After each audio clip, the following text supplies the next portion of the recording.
Marcus Thompson never believed in ghosts, but he was about to discover that some hauntings aren't supernatural, they're human.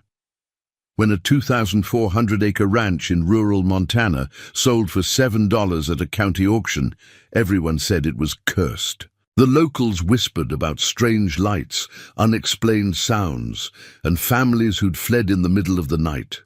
But Marcus saw opportunity where others saw omens. What he found there would challenge everything he thought he knew about survival, family, and the true meaning of home. Before we jump back in, tell us where you're tuning in from, and if this story touches you, make sure you're subscribed, because tomorrow I've saved something extra special for you. The courthouse steps in Millfield County were slick with October rain when Marcus Thompson pulled up in his battered Ford pickup. The engine coughed twice before dying, a sound that had become as familiar as his own heartbeat over the past 6 months of driving from auction to auction across Montana. At 34, Marcus carried himself with the weathered confidence of a man who'd learned to read opportunity in other people's disasters. The crowd gathered on the courthouse steps was smaller than usual. Maybe 24 people, most of them local real estate vultures and curious townspeople seeking entertainment on a dreary Tuesday morning. Marcus recognized the type. He'd been one of them for 3 years now, ever since the oil refinery in Billings had laid him off, along with 200 other workers. Lot 47, called the auctioneer, a thin man named Hartwell who'd been running county auctions for 15 years. The Blackwood Ranch property, 2,400 acres, including main house, barn structures, and water rights. His voice carried a note of resignation, as if he already knew how this would, and a murmur rippled through the crowd. Several people shifted uncomfortably, and Marcus noticed more than a few making subtle gestures, touching crosses at their necks, tapping knuckles against wood railings. The superstitious telltales of a community that believed in things beyond. Bank statements and property taxes. Opening bid is $500, Hartwell continued, scanning the crowd with practiced eyes. Silence. Marcus had done his research. The Blackwood Ranch had been on the county's delinquent tax list for 18 months. The previous owner, a man named William Blackwood, had disappeared one winter night, leaving behind only unpaid bills and stories that grew stranger with each telling. 3 families had tried to purchase and occupy the property since then. Each had left within weeks, claiming the place was wrong in ways they couldn't explain. 400? Hartwell's voice carried a hint of desperation. More silence. An elderly woman in a yellow raincoat whispered something to her companion, who shook his head firmly. Marcus caught fragments of their conversation. Lights in the windows, children crying. That poor woman. $100. Hartwell tried again, his voice echoing off the wet stone steps. Marcus studied the faces around him. Fear. Genuine, bone-deep fear. Not the kind that came from financial risk or property complications, but something more primal. These people weren't avoiding the auction because of money. They were avoiding it because they truly believed something malevolent waited on that ranch. $50, Hartwell said, his professional composure beginning to crack. This was Marcus's moment. He'd learned to recognize it over dozens of auctions, the point where rationality met superstition, and superstition usually won. He'd built his modest real estate portfolio on other people's irrational fears. A supposedly haunted farmhouse in Bozeman had netted him $15,000 after 6 months of renovations. A cursed warehouse in Great Falls had become a profitable storage facility, but something held him back. Maybe it was the way the elderly woman clutched her companion's arm when she whispered. Maybe it was the complete absence of other bidders. Usually, there was at least one other opportunist willing to gamble on a property this size. Maybe it was the auctioneer's obvious reluctance to be conducting this sale at all. $25, Hartwell said, his voice barely audible over the rain drumming on the courthouse roof. Marcus raised his hand. We have 25, do I? Here 30? The crowd turned to look at him, and Marcus felt the weight of their stares. Some faces showed pity, others showed disapproval, and a few showed genuine concern. An older man in a worn Carhartt jacket stepped closer. "Son," the man said quietly, "you don't want that place. Trust me on this." Marcus met his eyes. "Why's that?" "Because some things ain't meant to be disturbed. That ranch, it's got a darkness to it. Has since old Blackwood vanished, maybe before." $10, Hartwell called out, ignoring the conversation. "Do I hear $10? Marcus studied the man's face, weathered and honest, eyes that had seen too much to lie about small things. "What kind of darkness?" "The kind that makes families pack up in the middle of the night and drive away without looking back. The kind that—" $7, Hartwell's voice cut through the rain. $7 for 2,400 acres. The crowd had gone completely silent now. Even the rain seemed to quiet, as if the sky itself were listening. Marcus felt every eye on him, waiting to see if greed would overcome the collective wisdom of people who'd lived in these mountains their entire lives. He thought about his dwindling savings account, about the cramped studio apartment he rented, month to month in Billings, about the job interviews that led nowhere, and the credit card bills that kept growing. $7 for nearly 4 square miles of Montana ranch land was either the opportunity of a lifetime or the mistake that would define whatever years he had left. $7, he said, raising his hand again. The auctioneer's gavel came, down with a sound like breaking bone. "Sold to bidder 73. The crowd dispersed quickly after that, people hurrying to their cars, as if afraid that proximity to the new owner of the Blackwood Ranch might somehow contaminate them. Marcus stood alone on the courthouse steps, rain soaking through his jacket, holding a piece of paper that legally made him the owner of a property most of the county considered uninhabitable. The drive to the ranch took 47 minutes along increasingly deteriorated roads. The final 8 miles were nothing more than twin-tire tracks through tall grass, with occasional wooden posts marking the boundaries of his new property. The landscape was beautiful in the way that only Montana could be. Rolling hills covered, in autumn gold grass, stands of aspen trees showing their first hints of winter bronze, and the distant peaks of the Absaroka Range cutting sharp lines against a grey sky. But as Marcus drove deeper into the property, he noticed things that didn't fit the postcard beauty. Fence posts that had been deliberately cut rather than naturally. Broken.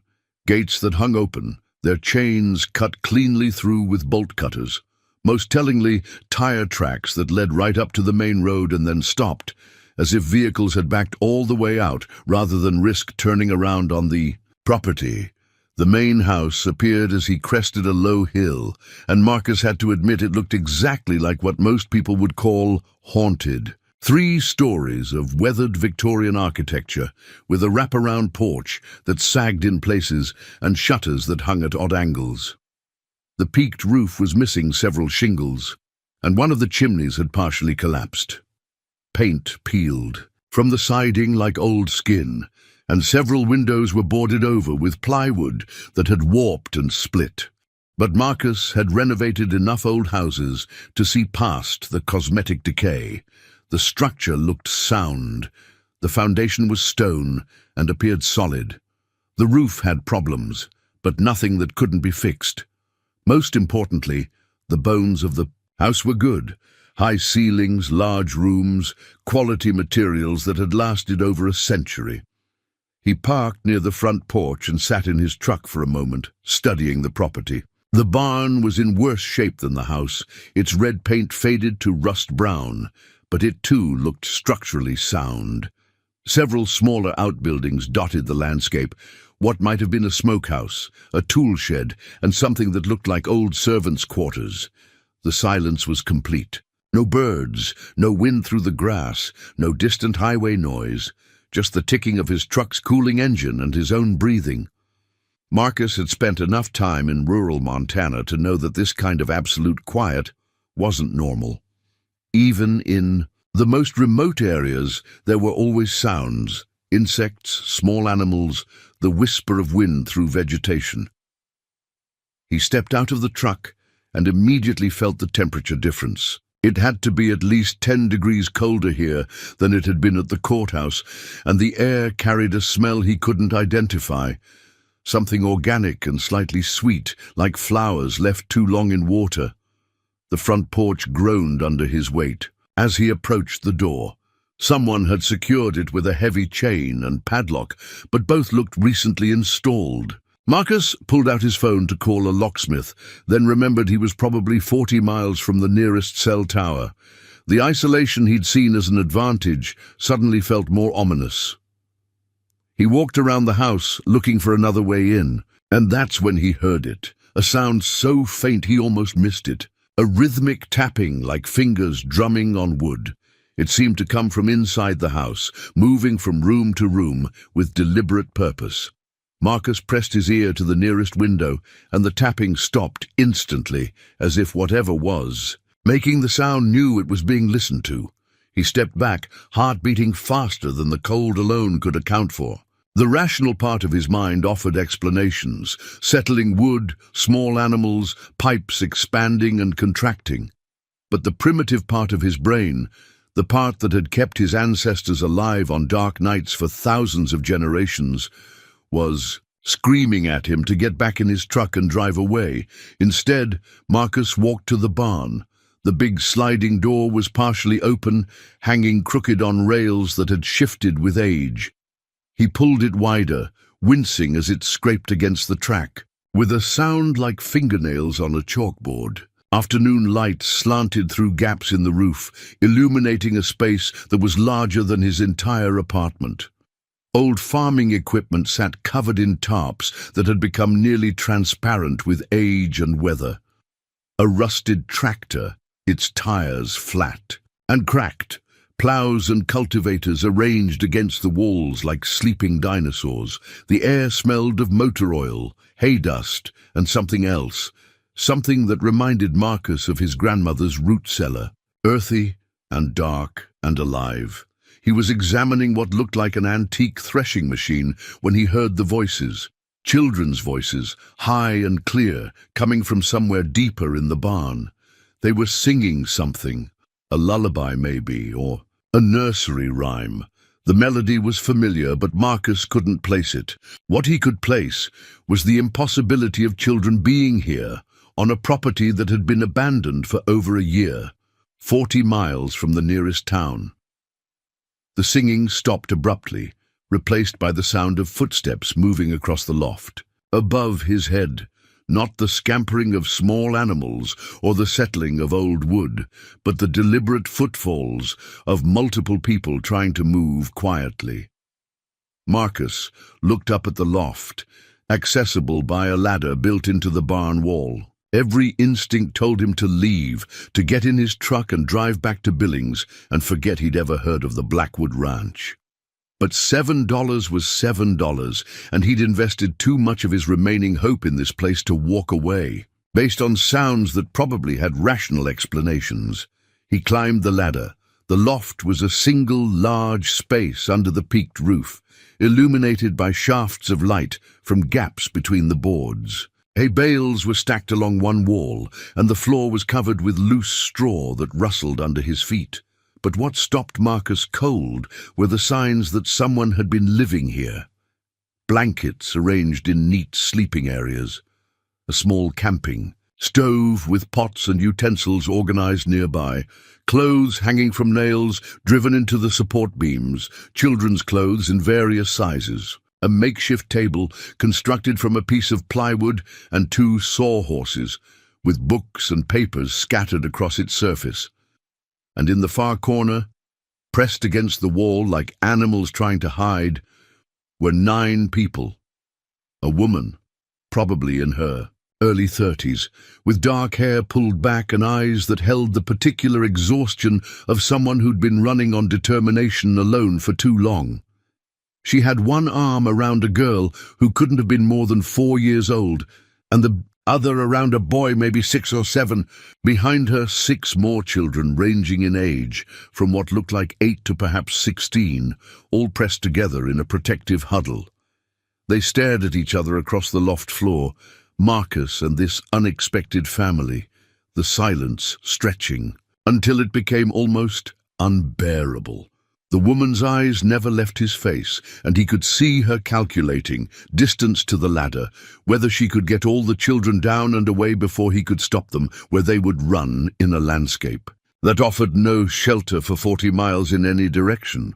"Please," she said finally, her voice barely above a whisper, "please don't hurt us." Marcus raised his hands slowly, the way he'd learned to approach skittish horses. "I'm not going to hurt anyone. I bought this place today. At auction. I didn't know anyone was here." The woman's grip on the youngest children tightened. "You bought it? For $7. The county was selling it for back taxes." He paused, studying her face. Were you hiding from the other people who tried to buy this place?" Something shifted in her expression. Relief, maybe, or recognition of an opportunity. "The ones who left at night. We made sure they left." Marcus felt a chill that had nothing to do with the October air seeping through the barn walls. "Made sure how?" The oldest of the children, a boy who looked about 16, stepped forward slightly. His shoulders were squared with the kind of premature responsibility that came from being the man of a family too young. Lights in the windows, sounds at night, things moving that shouldn't move. "You've been scaring people away?" The woman spoke. Again, her voice stronger now. "This place has been our home for 8 months. When someone comes looking to take it away," she gestured toward her children, "we do what we have to do." Marcus looked at the faces arranged behind her.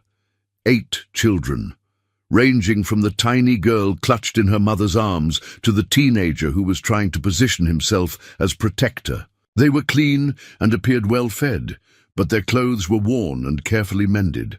Their eyes held the particular alertness of people who'd learned to be ready for anything. "What are your names?" Marcus asked. The woman hesitated for a long moment, then seemed to come to some internal decision.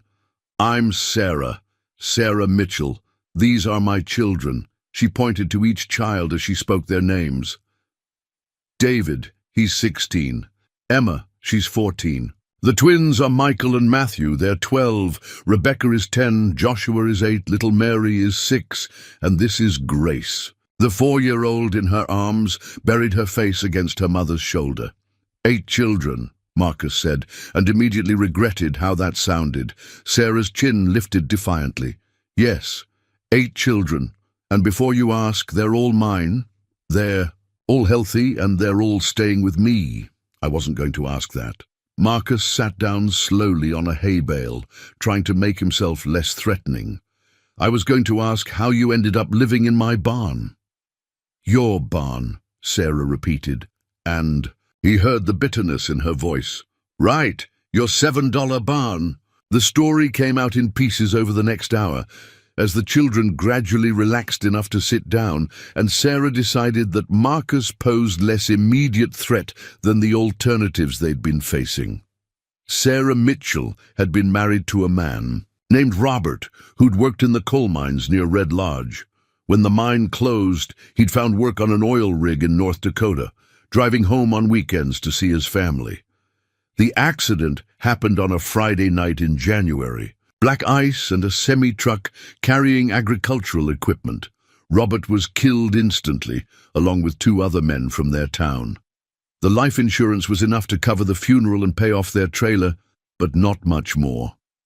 Sarah had worked in part-time as a bookkeeper for a small accounting firm, but with 8 children at home, full-time work was impossible.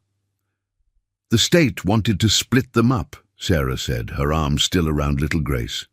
"Social services said no single mother could adequately care for 8 children. They had foster homes lined up, different homes, different towns. They were going to scatter my babies across 3 counties. Instead, Sarah had loaded her children and everything they could carry into a 15-year-old van and driven away. In the middle of a February night, They'd stayed in campgrounds and cheap motels for weeks, moving constantly to avoid being tracked. Sarah paid for everything in cash, used fake names, and kept the children out of school to prevent anyone from asking questions. "We heard about this place from some people at a truck stop in Livingston," David, the 16-year-old, explained. "They said it was haunted, that nobody would come here. So we came here," Emma, the 14-year-old girl, continued. "It was perfect. Nobody bothered us, and there was shelter and water from the well. But people kept trying to buy it," one of the 12-year-old twins added. "So we had to make them think it really was haunted." Marcus looked around the loft again, seeing it differently now. Not just a place where desperate people had taken shelter, but a home carefully constructed from necessity and love. The children's clothes weren't just hanging to dry, they were organized by size and season. The camping stove wasn't just for heating food, it was surrounded by the careful arrangements of a functional kitchen. The books scattered on the makeshift table weren't random, they were textbooks, because Sarah was homeschooling 8 children, while hiding from the state agencies that wanted to separate them. "How long did you think you could stay here?" Marcus asked. Sarah's jaw tightened. "As long as we needed to. As long as it took." "Took for what?" "For them to get old enough," she said simply. "David turns 18 in 14 months, Emma in 3 years after that. Once they're adults, the state can't split us up anymore." Marcus did the math. Sarah was planning to hide in this barn with 8 children for potentially decades, keeping them fed and educated and healthy while making sure no one discovered their existence. It was simultaneously the most impractical and most devoted thing he'd ever heard. "Mrs. Mitchell," he said carefully, "I think we need to talk about what happens next." The fear returned to her eyes immediately. The children sensed the change in atmosphere and pressed closer to their mother. David's hand moved to something tucked in his waistband, a knife, Marcus realized, or maybe a gun. "You can't turn us in," Sarah said, and her voice carried the edge of someone who'd been pushed past their breaking point. "I won't let you split up my family. I'm not going to turn you in," Marcus said. "But we need to figure out how this is going to work, because I own this property now, and you're living on it." The silence that followed was heavy with unspoken possibilities. Marcus could call the authorities, have them removed, and pursue his original plan of renovating and selling the ranch. Sarah could take her children and run again, disappearing into the vast anonymity of rural America. Or they could find some third option, some arrangement that served everyone's needs. Marcus looked at the children's faces, saw the exhaustion beneath their alertness, the way they unconsciously arranged themselves in protective formations around the younger ones. He thought about his empty apartment in Billings, about the job interviews that went nowhere, about the particular loneliness of a man approaching middle age with no family and no clear purpose. "How much do you know about ranch work?" he asked Sarah. The question caught her off guard. "Some. I grew up on a farm outside of Columbus. My daddy raised cattle and horses." "Can you cook for a crew?" "I've been cooking for 9 people on a camping stove for 8 months. I think I can manage." Marcus nodded slowly, an idea forming. "And your kids, they're strong enough for ranch work?" David straightened, recognizing an opportunity when he heard one. "Yes, sir. We've been maintaining this place while we've been here, fixing what we could, keeping the buildings from falling apart." "The well pump needed new seals," one of the twins added. "We fixed it ourselves." "And we've been keeping the fences mended where the cattle get through," Emma said. Marcus looked around the loft one more time, seeing it now not as a hiding place, but as evidence of remarkable resourcefulness. These people had created a functioning household from nothing, had maintained a property that others had abandoned, had survived 8 months on determination and ingenuity. "Here's what I'm thinking," Marcus said finally. "I need help getting this ranch operational again. You need a place to stay, where no one will ask questions. Maybe we can work something out." Sarah's eyes narrowed. What kind of work? Partnership, Marcus said. You help me fix up this place, get it running as a working ranch again, and in exchange, you and your kids have a permanent home. Legal residence, your own space in the main house, regular income. No more hiding, no more running. The silence stretched again, but this time it felt different, hopeful rather than fearful. The children looked at their mother with expressions that mixed excitement with disbelief. Why would you do that? Sarah asked quietly. Marcus thought about the question for a long moment. Why would he offer to share his $7 ranch with a woman and 8 children he'd met less than 2 hours ago? The practical reasons were easy enough to list. The property was too large for one person to manage. He needed help with renovations. Having residents would establish the ranch as occupied and inhabited. But the real reason was harder to articulate. Maybe it was the way the children had arranged themselves protectively around their mother. Maybe it was the recognition of someone who'd risked everything for family. Maybe it was simply that he'd spent too many years alone, and the sound of children's laughter in an empty barn had reminded him what he'd been missing. Because, Marcus said finally, some hauntings aren't supernatural. Some are just people who need a home. As the afternoon light faded and the October air grew colder, Marcus Thompson and Sarah Mitchell began to plan how 9 fugitives and 1 lonely rancher might build something neither of them had ever expected to find, a family. Preparing and narrating this story took us a lot of time, so if you are enjoying it, subscribe to our channel. It means a lot to us. Now back to the story. The next morning arrived with frost covering the barn roof and Marcus's breath visible in the October air. He'd spent the night in his truck, having given Sarah and her children time to discuss his proposal privately. Through the barn walls, he'd heard their voices late into the evening, sometimes heated, sometimes whispered, always careful not to wake the youngest ones. Now, as he approached the barn with a bag of groceries from the general store in Millfield, he could smell coffee brewing and hear the organized chaos of a large family beginning their day. The sliding door was open, just enough for him to see inside without intruding. Sarah stood at their makeshift kitchen area, efficiently managing breakfast for 9 people on a 2-burner camping stove. The older children moved with practiced coordination, David pumping water from a container into a washing basin, Emma braiding little Mary's hair while simultaneously helping Grace button her sweater, the twins organizing schoolbooks on their plywood table. It was Joshua, the 8-year-old, who spotted Marcus first. "Mom!" he called out, his voice carrying the particular alertness of a child who'd learned to be watchful. "He's back." The family activity paused as they all turned toward the entrance. Sarah wiped her hands on a dish towel, her expression carefully neutral.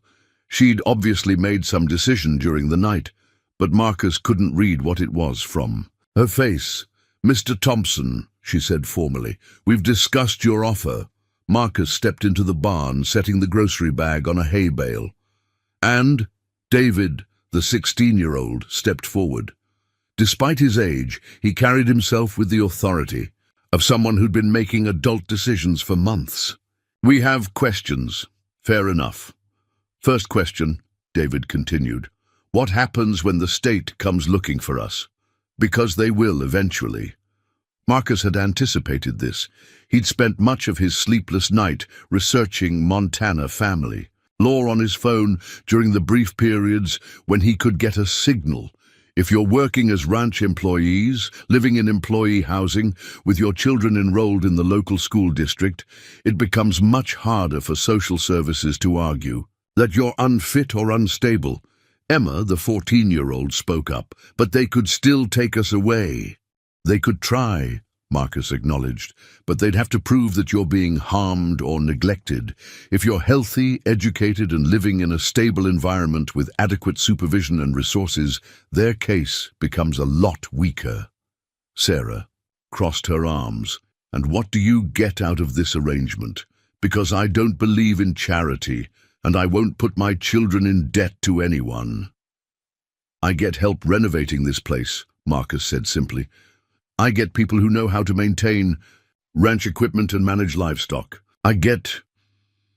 He paused, looking at the organized efficiency of their morning routine. I get a family that can turn a $7 piece of abandoned property into something valuable. 10-year-old Rebecca, who had been quietly listening, suddenly asked, "Do you have any kids of your own, Mr. Thompson?" The question hit unexpectedly. Marcus felt the attention of all 9 people focused on him, waiting for an answer that would tell them something essential about his character. "No," he said, quietly. "I was married once, but we couldn't have children. She left about 5 years ago." The silence that followed wasn't uncomfortable. It was the silence of people reassessing their assumptions. Sarah's expression softened, almost imperceptibly. "Second question," David continued, but his tone had lost some of its formality. "The house, is it actually livable?" Marcus pulled out his phone and showed them the photos he'd taken the previous evening while they talked. "The structure is sound, the electrical needs work, and there's no running water upstairs, but the bones are good. With some effort, it could house a large family comfortably." He swiped through images of rooms with high ceilings and large windows, hardwood floors beneath layers of dust, fireplaces that just needed cleaning, a kitchen that was outdated but functional. "The real question," Marcus continued, "is whether you're willing to work for it. This won't be easy. The house needs extensive renovation. The outbuildings need repair. And if we're going to make this a working ranch again, we'll need to invest in livestock and equipment." Matthew, one of the 12-year-old twins, looked up from the school book he'd been pretending to read. "How much work are we talking about?" Marcus gestured toward the house visible through the barn opening. 6 months to make it properly livable, a year to make it comfortable, 2 years to make it profitable. "And during that time," Sarah asked, "during that time, you and your children have legal residence, regular income based on the work you contribute, and most importantly, no one looking over your shoulders or threatening to separate your family." Sarah walked to the barn opening and stared out at the house, her arms wrapped around herself against the morning chill. Marcus could see her calculating, not just the practical considerations, but the emotional cost of trusting someone new with her children's futures. "There's something else," she said without turning around, "something you need to know about why we're really here." The children exchanged glances, and Marcus sensed that they were approaching territory that had been carefully guarded. "The social services issue isn't the whole story," Sarah continued, finally turning back to face him. "There's more." David stepped closer to his mother, and Marcus noticed that his hand again moved toward whatever he kept hidden in his waistband. "Maybe we shouldn't." "He deserves to know," Sarah interrupted. "If he's going to be part of this, he needs to understand what he's getting into." She sat down on a hay bale, and the children gradually arranged themselves around her in their familiar protective formation. Grace, the 4-year-old, climbed into her lap. "My husband, Robert, didn't just die in a car accident," Sarah began. "He was killed because he found out something he wasn't supposed to know." Marcus felt the temperature in the barn seem to drop another few degrees. The oil rig where he worked, it was owned by a company called Hartwell Industries. Sarah's voice grew quiet, and Marcus had to strain to hear her. Robert was a shift supervisor, which meant he had access to safety reports and environmental monitoring data. "Mom," Emma said quietly, "are you sure?" "He's going to find out eventually anyway," Sarah replied, "especially if he's serious about this partnership." She looked directly at Marcus. Robert discovered that the company was falsifying safety reports and dumping toxic wastewater into the groundwater system. He copied the documents and took them to the EPA and the State Environmental Office. Marcus began to understand why the family had been so careful about staying hidden. 2 weeks before he died, Robert started getting threatening phone calls. Someone broke into our trailer and went through his papers. His supervisor at work told him he was being transferred to a rig in Alaska, effective immediately. That's when Daddy started keeping copies of everything at our house, 6-year-old Mary added quietly, hidden in places where bad people wouldn't look. Sarah nodded. The night he died, Robert was driving home with another copy of the documents. He was supposed to meet with a federal investigator the next morning. The accident wasn't an accident, David said bluntly. The police report said it was black ice, but there hadn't been precipitation in 3 days. The road was dry. Marcus sat down heavily on a nearby hay bale. And you think the company had him killed? I don't think it, Sarah said. I know it. Because 3 days after the funeral, 2 men in expensive suits showed up at our trailer asking about Robert's personal papers. They said they were from the company's insurance department, but they weren't interested in insurance forms. They wanted the environmental reports, Emma explained, the ones that proved the company was poisoning people's water. When I told them I didn't know anything about any papers, they said it would be unfortunate if something happened to me, or my children, Sarah continued. They suggested that maybe the state would be better at protecting my kids if they were in separate foster homes. The pieces clicked into place for Marcus. So, you ran not just because of social services, but because someone was threatening your family? The social services case was real, Sarah clarified, but it was also convenient for people who wanted us to disappear. If the state split up my children and scattered them across different counties, no one would ever think to ask what happened to Robert Mitchell's missing documents. Where are the documents now? Marcus asked. Sarah looked at David, who nodded once. The teenager reached into his backpack and pulled out a manila envelope sealed with tape and plastic wrap. We've kept them with us everywhere we've gone, Sarah said, because they're our insurance policy. As long as we have proof of what Robert discovered, we're more valuable alive than dead. Marcus stared at the envelope, understanding now why this family had been able to successfully hide for 8 months. They weren't just running from poverty or bureaucratic complications. They were running from people with the resources and motivation to make problems permanently disappear. Who else knows about this? He asked. Just us, Sarah said, and now you. The weight of that trust settled over Marcus like a heavy coat. These people had just shared information that could get them all killed, and they'd done it because they believed he deserved to know what he was walking into. The question now, David said, his voice steady despite his age, is whether you still want to be partners with a family that's being hunted by people who kill oil rig supervisors and make it look like accidents. Marcus looked around the barn at 9 people who had rebuilt their lives from nothing, while carrying secrets that could topple a major corporation. Children who had learned to create ghost stories convincing enough to scare away adults.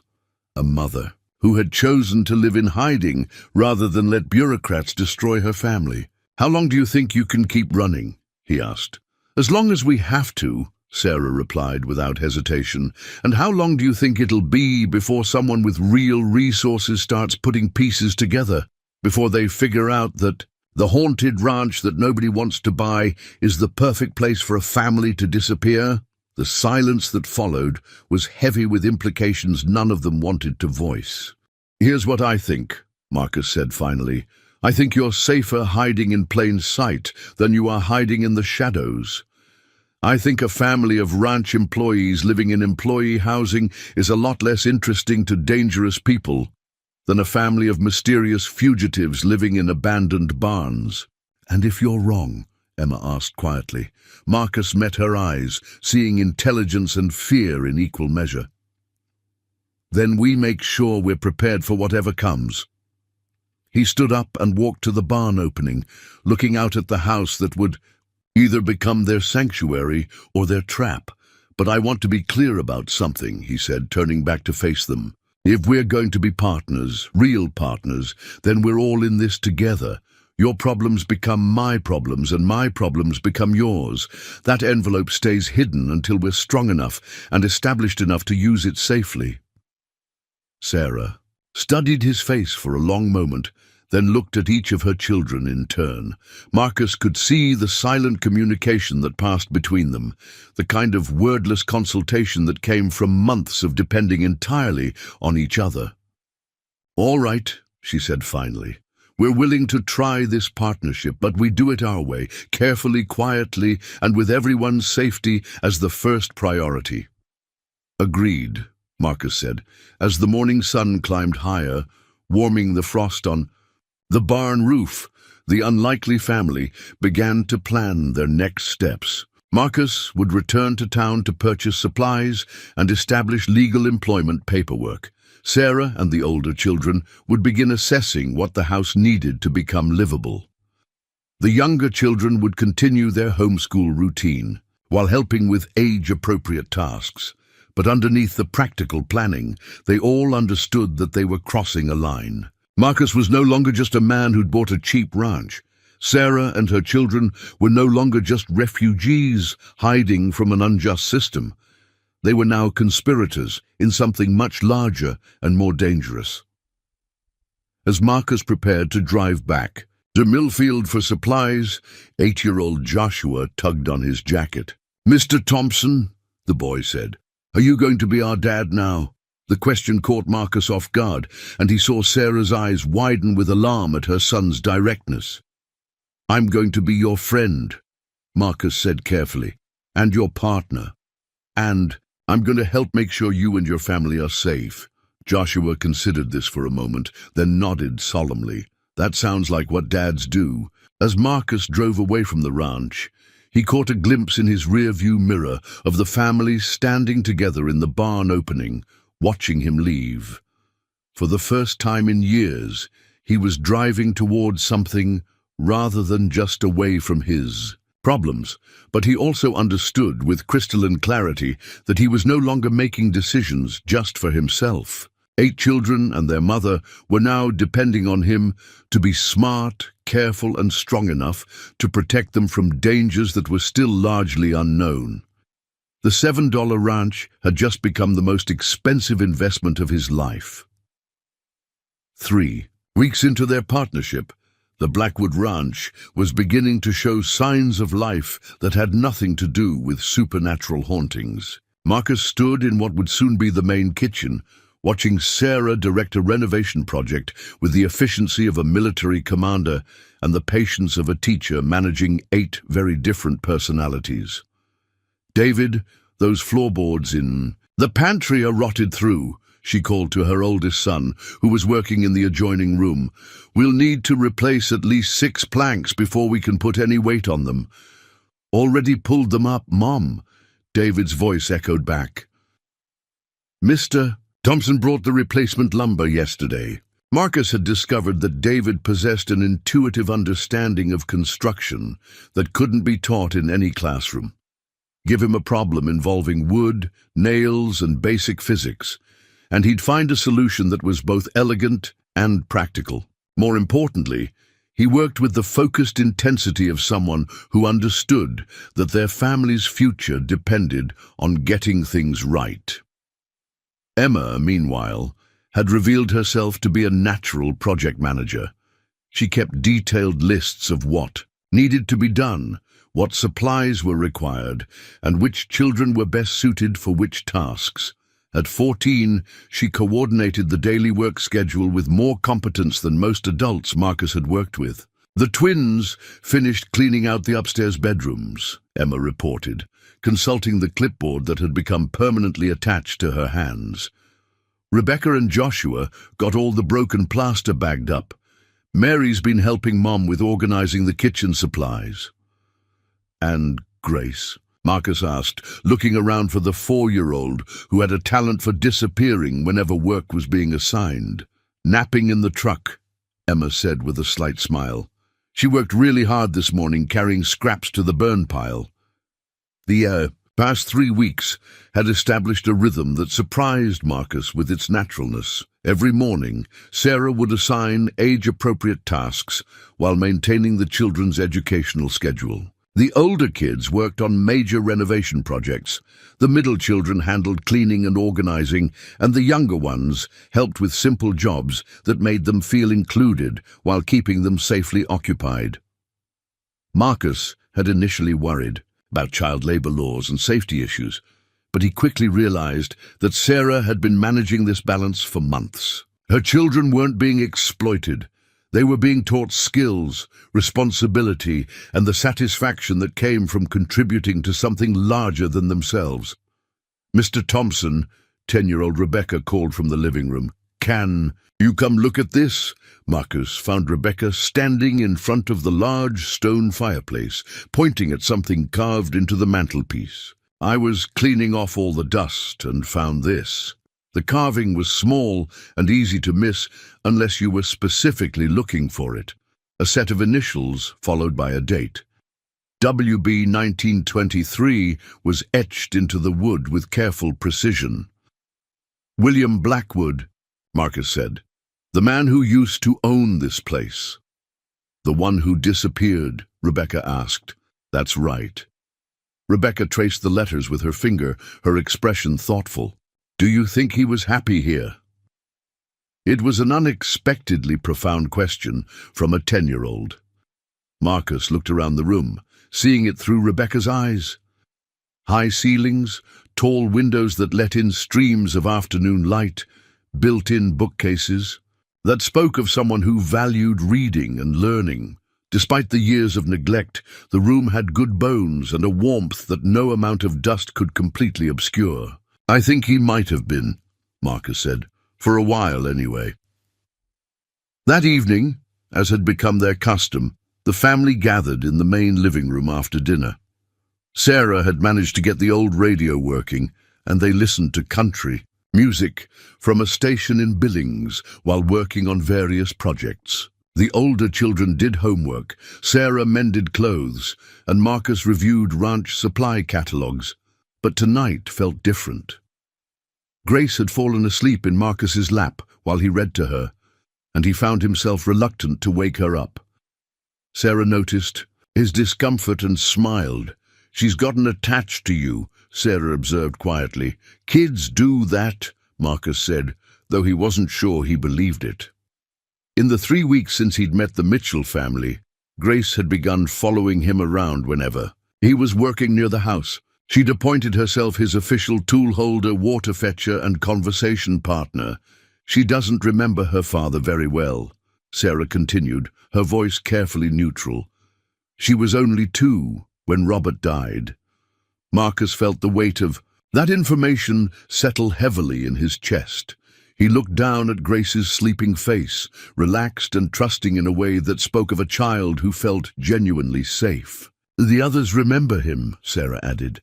"David especially. He and Robert used to work on projects together, fixing engines, building things. David learned most of what he knows about construction from his father." "He's a good kid," Marcus said. "They all are." "They've had to be," Sarah replied, and there was no self-pity in her voice, just acknowledgement of reality. "When you're responsible for keeping your family together, you grow up fast." The next morning brought their first real test of how well their new arrangement would work under pressure. Marcus was in the barn working on the old tractor when he heard David shouting from the direction of the house. "Mom, Mr. Thompson, car coming up the road." Marcus dropped his wrench and ran toward the house, where he found the family gathered. At the living room windows, a black SUV with tinted windows was making its way up the dirt road, moving slowly and deliberately. "Everyone upstairs," Sarah ordered quietly, her voice carrying the authority of someone who'd practiced this scenario. "Now!" The children moved with practiced efficiency, gathering up any signs of their presence and disappearing up the staircase. Within 30 seconds, the house looked like it contained only 2 adults. Marcus positioned himself at the front window, where he could see the approaching vehicle. "You recognize the car?" "No," Sarah said, but her voice was tight with tension. "But that doesn't mean anything. They could have sent different people." The SUV pulled up near the front porch and sat there for a long moment, engine running. Marcus could see two figures in the front seats, but the tinted windows made it impossible to identify them. Finally, both doors opened and two men stepped out. They were dressed in business casual clothing that was just expensive enough to suggest. They weren't local, but not so formal as to scream federal agents. One was tall and thin, with graying hair. The other shorter and stockier, with the kind of tan that came from spending time outdoors. Marcus opened the front door before they could knock, positioning himself in the doorway in a way that blocked. "Their view into the house. Help you, gentlemen?" he asked. The taller man stepped forward with a practiced smile. "Mr. Thompson, I'm Jim Bradley from Western Land Development. This is my associate Pete Carlson. We understand you recently acquired this property." "That's right," Marcus said carefully. "We represent some investors who are very interested in this area," Bradley continued. "Beautiful country out here, perfect for certain types of development projects." "What kind of development?" Carlson spoke for the first time, his voice carrying a slight accent that Marcus couldn't place. "Energy projects primarily, wind farms, solar installations, that sort of thing. This property has excellent exposure and road access." Marcus felt Sarah's presence behind him, though she stayed out of sight. "I'm not interested in selling," he said flatly. Bradley's smile widened. "Oh, we're not necessarily talking about selling. There are partnership arrangements, leasing agreements, all sorts of creative options that could be very profitable for everyone involved." "Still not interested." "Well," Bradley said, his tone becoming slightly less friendly, "perhaps you haven't had time to fully consider your options. This is a big property for one person to manage effectively. Expensive to maintain, especially if you're planning any major renovations." The comment was too specific to be coincidental. These men had been watching the ranch, had seen the renovation. Supplies being delivered, had probably been monitoring Marcus's trips to town. "I managed just fine," Marcus replied. Carlson stepped closer, his movement casual but somehow threatening. "Mr. Thompson, we've done our research on you.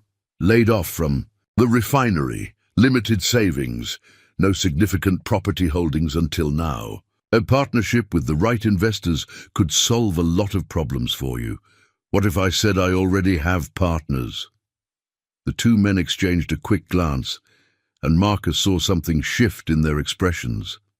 "Partners?" Bradley asked. "Local? A family? They're helping with the renovation work in exchange for residence and a share of any future profits." It wasn't entirely a lie, but Marcus hoped it would serve as a warning that the property wasn't as isolated as it appeared. "Interesting," Carlson said.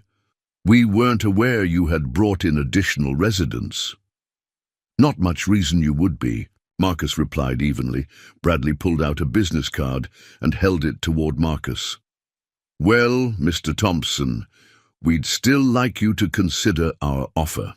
Perhaps when you've had time to discuss it with your partners." Marcus took the card without looking at it. "I'll do that. We'll be in touch," Bradley said, and something in his tone suggested this wasn't a casual promise. The two men returned to their SUV and drove away, but Marcus noticed they took their time, clearly examining the property and outbuildings as they left. When their car disappeared over the ridge, Sarah emerged from the house. "Energy Development Company?" she asked. "Maybe," Marcus said, studying the business card. "Or maybe people who heard that someone bought the haunted ranch and want to know who's crazy enough to live here. Or maybe," Sarah said quietly, "people who are wondering why a family that was supposed to disappear 8 months ago might be hiding on a piece of property that just changed hands." That evening, Marcus drove to Millfield to use the internet connection at the public library. He researched Western Land Development and found a professional-looking website with projects listed across several western states. The company appeared legitimate, but something about the afternoon's visit felt wrong. When he returned to the ranch, he found Sarah waiting for him in the kitchen with a cup of coffee and a worried expression. "I've been thinking about those men," she said without preamble. "And the timing is too convenient. We've been here 8 months without anyone showing real interest in this property. You buy it, we start renovating, and suddenly development companies are showing up with partnership offers." Marcus sat down across from her at the kitchen table. "You think they're connected to your husband's situation?" "I think," Sarah said, carefully, "that we need to be very careful about who we trust and what information we share." From upstairs came the sound of the children getting ready for bed, water running, voices calling back and forth, the comfortable chaos of a large family settling in for the night. It struck Marcus that in just 3 weeks, these sounds had become as familiar to him as his own breathing. "Sarah," he said, "there's something I need to ask you." She waited. "Are you planning to use those documents your husband left? Eventually, I mean." Sarah was quiet for a long moment, staring into her coffee cup. "I don't know," she said finally. "Part of me wants to see justice done for Robert, but another part of me knows that going public would put my children in danger. What if there was a way to do both, to get justice and keep your family safe?" "How?" Marcus leaned forward. "What if we made ourselves too visible to disappear?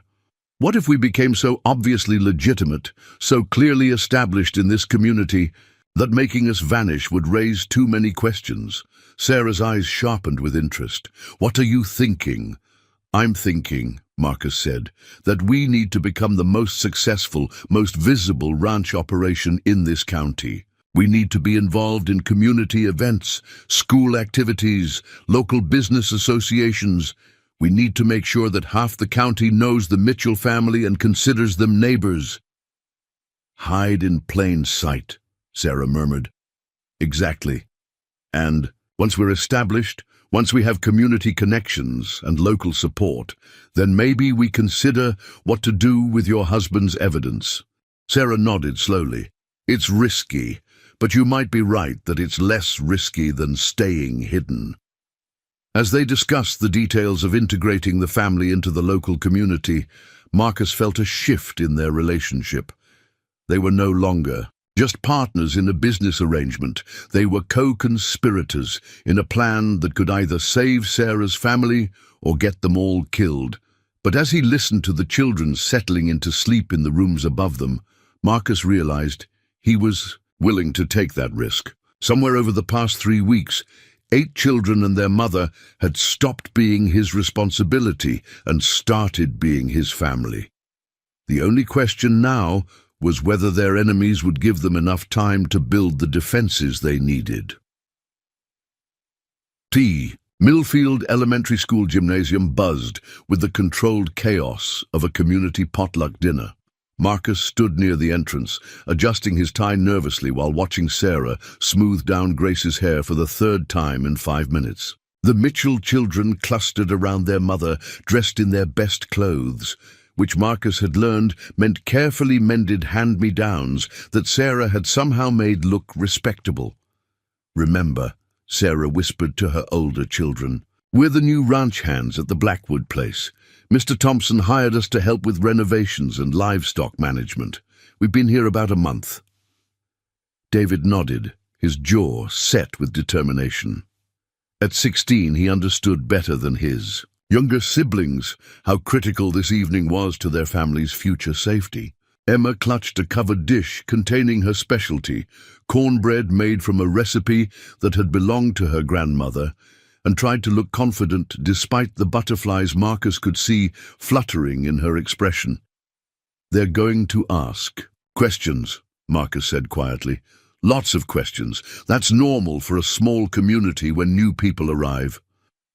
"What if they ask about Dad?" 8-year-old Joshua whispered, unconsciously moving closer to his mother. Sarah knelt down to his eye level. "Then you tell them the truth, that your daddy died in an accident, and now Mr. Thompson is helping us have a new start. That's all anyone needs to know." Marcus surveyed the room, mentally cataloguing the faces he recognized from his trips to town. There was Mrs. Henderson from the general store, talking animatedly with a group of women near the dessert table. Sheriff Ray Coleman stood by the coffee station, his posture relaxed, but his eyes constantly scanning the room with professional awareness. The bank president, a thin man named Arthur Caldwell, held court near the basketball hoop, surrounded by what appeared to be the town's business leaders. "Ready?" Marcus asked. Sarah took a deep breath and nodded. "Ready." Their entrance didn't go unnoticed. As they made their way across the gymnasium floor, conversations paused and heads turned. Marcus could feel the weight of curious stares and hear the subtle shift in the room's energy that came when a small community encountered something new and potentially interesting.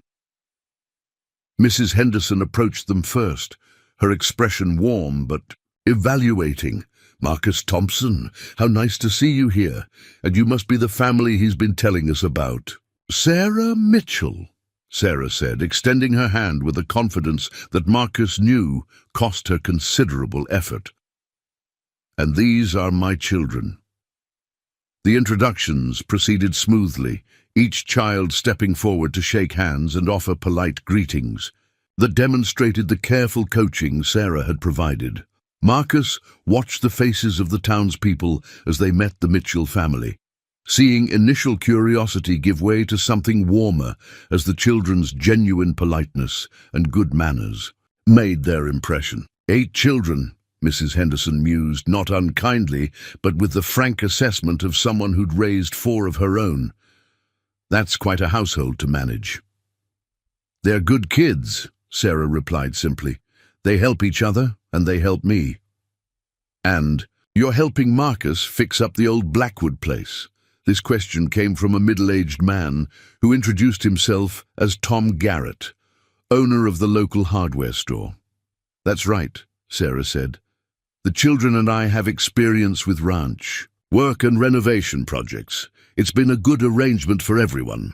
Sheriff Coleman materialized at Marcus's elbow with the silent movement of someone accustomed to observing before being observed. "Marcus," he said, his tone friendly, but carrying undertones of professional interest. "Settling in well out at the ranch?" "Very well, thank you, Sheriff.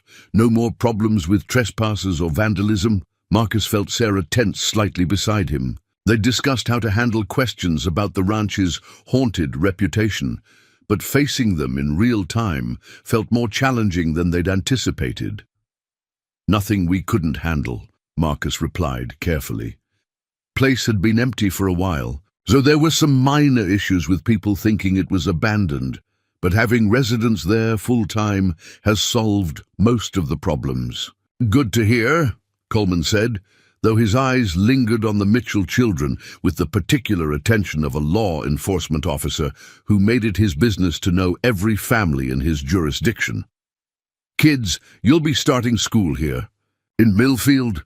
Emma stepped forward slightly, recognizing her cue. "Yes, sir. Mom's been homeschooling us while we traveled, but we're looking forward to joining classes here." "Homeschooling, huh?" Coleman's expression remained neutral, but Marcus detected increased interest. "What brings a family like yours to Montana?" Sarah's response came smoothly, with just the right note of weariness. "After my husband died, we needed a fresh start. When Mr. Thompson offered us work and housing, it seemed like the right opportunity to settle down somewhere stable." "Sorry for your loss," Coleman said, and his sympathy sounded genuine. "What kind of work was your husband in?" "Mining," Sarah replied, which was technically true. "Industrial accident." Coleman nodded, apparently satisfied. "Well, welcome to Millfield. It's a good place to raise children." As the sheriff moved away, Marcus noticed that their conversation had been overheard by several other adults, who were now approaching with the kind of determined friendliness that he recognized. As small-town information gathering, the next hour passed in a blur of introductions, questions, and careful answers. The Mitchell children handled themselves beautifully, charming adults with their politeness and making tentative connections with other children their ages. Grace, in particular, won hearts by shyly offering to share her mother's cornbread with anyone who looked hungry. Marcus found himself in conversation with Arthur Caldwell, the bank president, who seemed particularly interested in the ranch's financial prospects. "That's a sizable piece of property you've acquired," Caldwell observed, sipping coffee from a paper cup. "Big investment for a single man." "That's why I brought in partners," Marcus replied, gesturing towards Sarah, who was helping Rebecca navigate. "The dessert table. The Mitchell family brings experience and workforce that I couldn't afford to hire otherwise." "Smart thinking," Caldwell agreed. "What are your long-term plans for the operation?" "Cattle initially, maybe some horses eventually. The land can support a decent herd, and there's good water access. Sarah has experience with livestock management, and her older children are natural ranch hands." "Interesting." Caldwell's expression suggested he was performing mental calculations. "You'll need capital for livestock acquisition, equipment, feed, supplies. Have you given thought to financing options?" Marcus had indeed given considerable thought to these issues, particularly since he was operating on limited funds and needed to generate income quickly to support 9 people. "We're planning to start small and build gradually," he said. "Bootstrap operation initially, then expand as cash flow allows." "Prudent approach," Caldwell said, though his tone suggested he might have other ideas. "When you're ready to discuss expansion financing, the bank would be interested in talking." As the evening progressed, Marcus began to sense that their strategy of hiding in plain sight might actually work. The townspeople seemed to accept the Mitchell family as simply another ranch family trying to make a living in tough economic times. Their story of a widowed mother finding work and housing with a bachelor rancher was neither unusual enough to generate suspicion nor interesting enough to inspire excessive curiosity. But as they prepared to leave, Marcus noticed a conversation taking place near the gymnasium's back exit that made him uneasy. 2 men he didn't recognize were talking quietly with Sheriff Coleman, and all 3 were looking in the direction of the Mitchell family. One of the strangers was tall and thin with graying hair, Jim Bradley from Western Land Development, the man who'd visited the ranch the previous week. Marcus caught Sarah's eye and nodded almost imperceptibly toward the group by the exit. Her expression didn't change, but he saw her subtly position herself closer to her younger children. "Time to head home," Marcus announced casually. "Early morning tomorrow." The family began their polite rounds of goodbyes, thanking hosts and promising to see new acquaintances at church on Sunday. But Marcus kept one eye on the conversation by the exit, noting that Bradley seemed to be asking questions about the Mitchell family specifically. As they reached their vehicles in the parking lot, Sheriff Coleman approached them alone.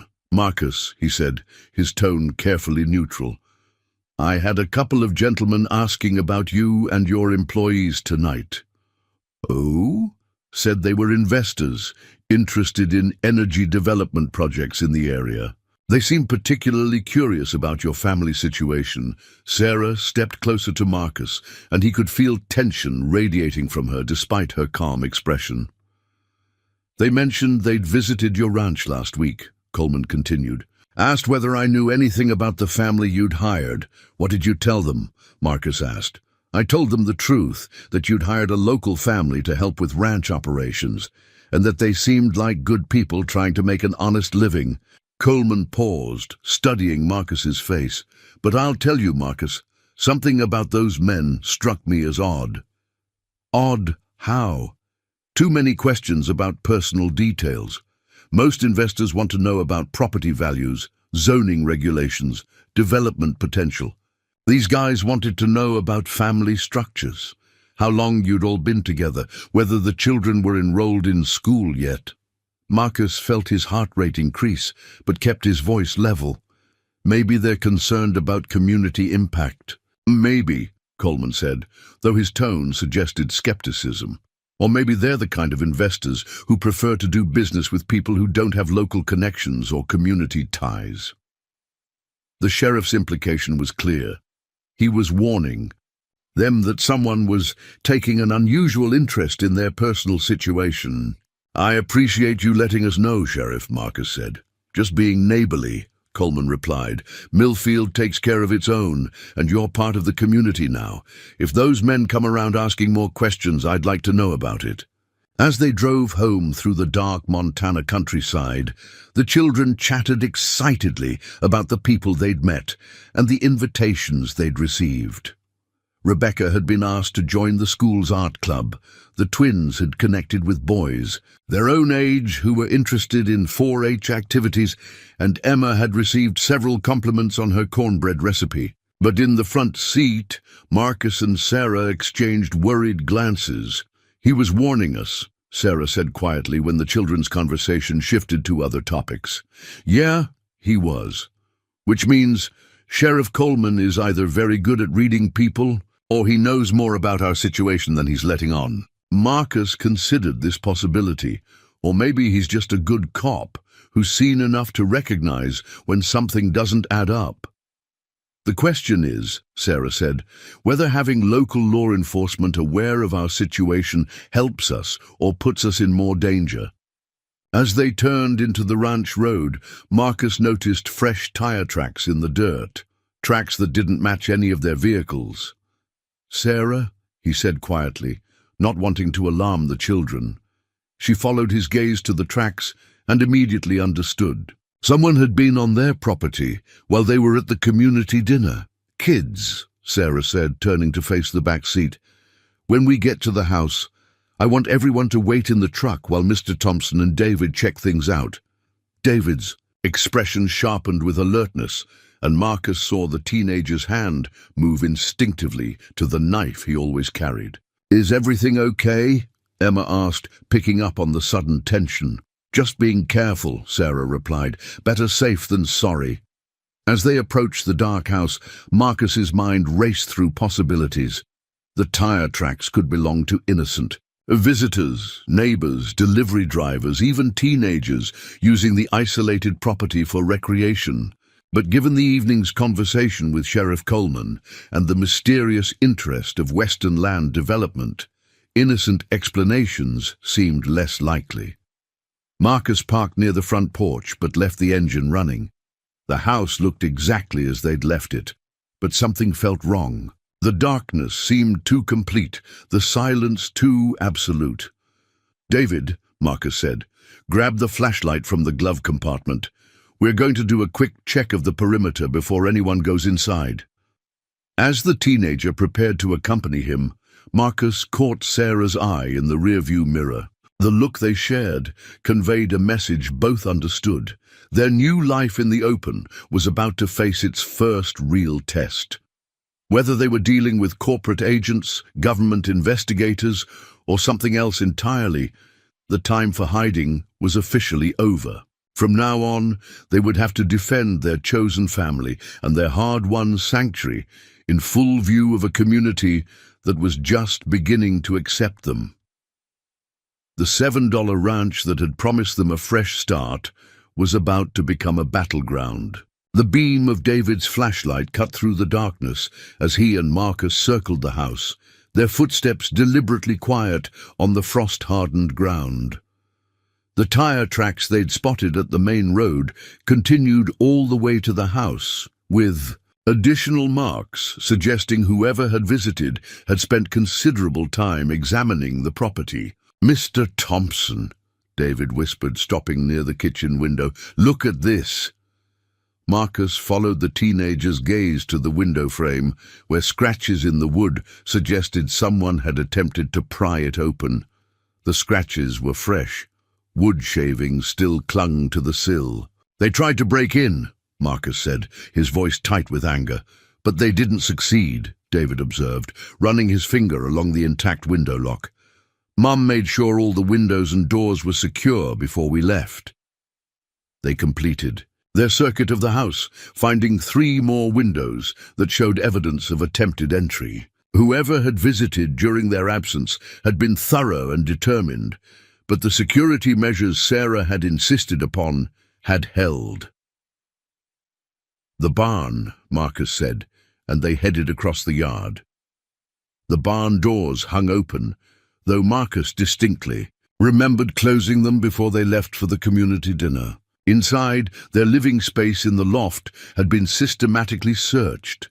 Belongings were scattered, bedding pulled apart, and personal items examined and discarded. But the most telling discovery was what hadn't been found: the hidden compartment David had constructed beneath the loft floorboards, where they kept Robert Mitchell's environmental documents, remained untouched. The manila envelope that could destroy Hartwell Industries was still safely concealed. They were looking for something specific, David said, surveying the damage. The question is whether they found what they were looking for, Marcus replied, though he was increasingly certain that the answer was no. They returned to the truck, where Sarah and the other children waited with visible anxiety. "The house is secure," Marcus reported, "but someone searched the barn while we were gone." Sarah's expression hardened. "How bad?" "Bad enough that we know. They're serious, but not bad enough that they found anything important." Sarah nodded, understanding immediately that he was referring to her husband's hidden evidence. "What do we do now?" Emma asked, her voice smaller than usual. Marcus looked at the faces illuminated by the truck's dome light. 8 children, and their mother, all depending on him to have answers he wasn't sure he possessed. "Now we go inside, we secure the house, and we make some decisions about how we're going to handle this situation," he said, with more confidence than he felt. An hour later, the children were settled in their bedrooms with strict instructions not to leave the house without permission. Marcus and Sarah sat at the kitchen table, planning their next moves with the focused intensity of generals preparing for battle. "We have 3 options," Sarah said, consulting notes she'd made on the back of an envelope. "We can run again, we can stay and try to handle this quietly, or we can go public with Robert's evidence." "Running means starting over again," Marcus pointed out. "New identities, new location, months of hiding and hoping they don't find you." "And my children never get to have normal lives," Sarah added bitterly. "Always looking over their shoulders, always ready to disappear in the middle of the night." "Going public with the evidence means immediate danger," Marcus continued. "The moment that information becomes public, everyone involved becomes a target." "But it also means the threat ends," Sarah said. "Once the information is out there, there's no point in silencing us." Marcus wasn't entirely convinced of that logic, but he understood her reasoning. "What's the third option look like?" he asked. Sarah leaned back in her chair, studying his face. "We stay, we dig in, and we make ourselves too difficult and too visible to eliminate quietly." "How?" "We accelerate our plan to become indispensable to this community. We make sure that if anything happens to us, half the county will notice and ask questions." Marcus considered this approach. It was risky, but it had the advantage of allowing them to build the life they wanted, while simultaneously creating their own protection. "That means we need allies," he said. "People who will vouch for us, support us, and notice if we disappear." "Sheriff Coleman already suspects something," Sarah observed. "The question is whether he's the kind of man who can be trusted with the truth." Before Marcus could respond, they heard footsteps on the stairs. David appeared in the kitchen doorway, fully dressed despite the late hour. "I've been thinking about our security situation," the teenager said without preamble.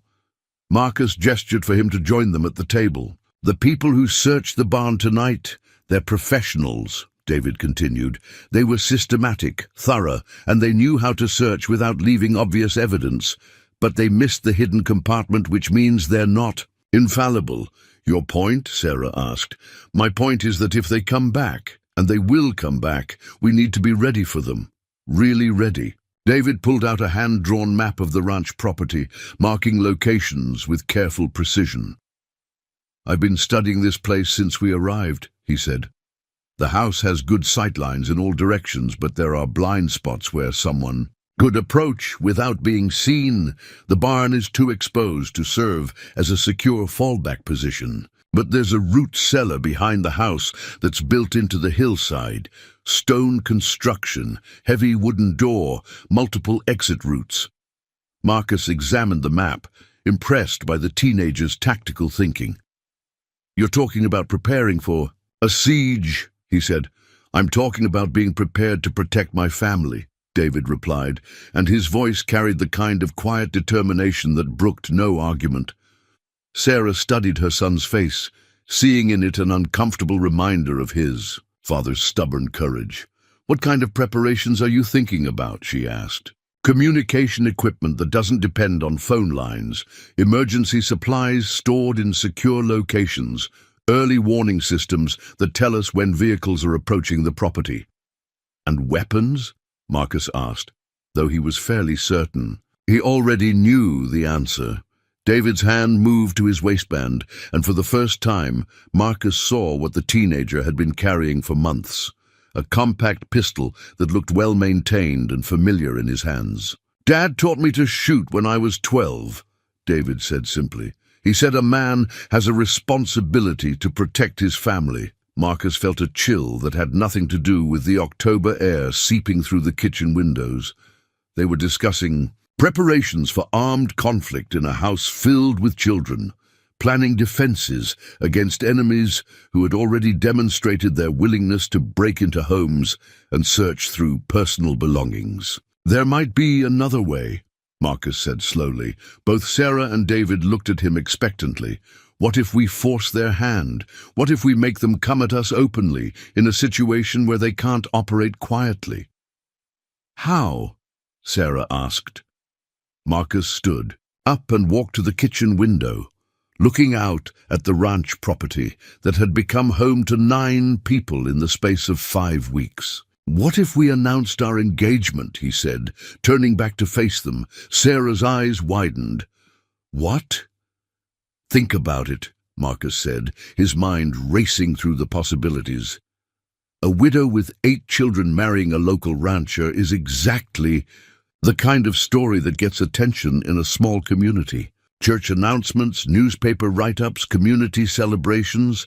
You're talking about using our personal lives as a security strategy," Sarah said, her voice carefully neutral. "I'm talking about creating a situation where we're so publicly connected to this community that making us disappear would require explanations that corporate assassins aren't equipped to provide." David looked back and forth between them, clearly trying to follow the implications of what Marcus was suggesting. "Would it be a real engagement?" the teenager asked bluntly. The question hung in the air between Marcus and Sarah, loaded with complications. Neither of them had been prepared to address. Marcus looked at Sarah, seeing uncertainty and calculation warring in her expression. Over the past 5 weeks, their partnership had evolved from simple necessity to something more complex: mutual respect, shared responsibility, and an affection that had grown stronger as they'd worked together to protect and provide for her children.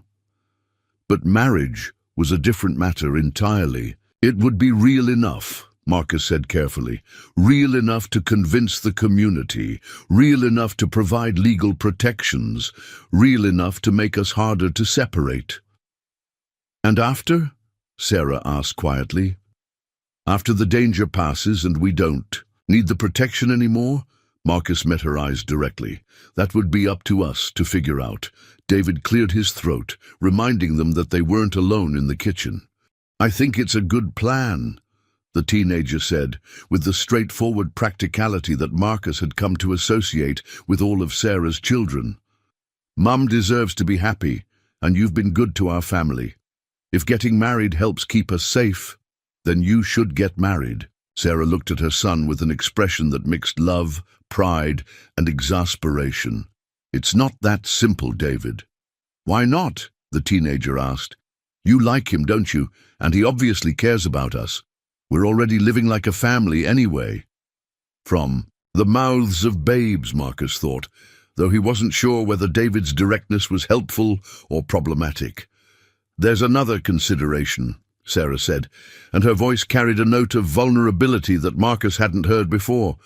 "If we Get married and something happens to me. What happens to my children? Marcus understood immediately. Sarah was asking about legal guardianship, about what would happen to 8 children if their mother was killed by the people hunting them.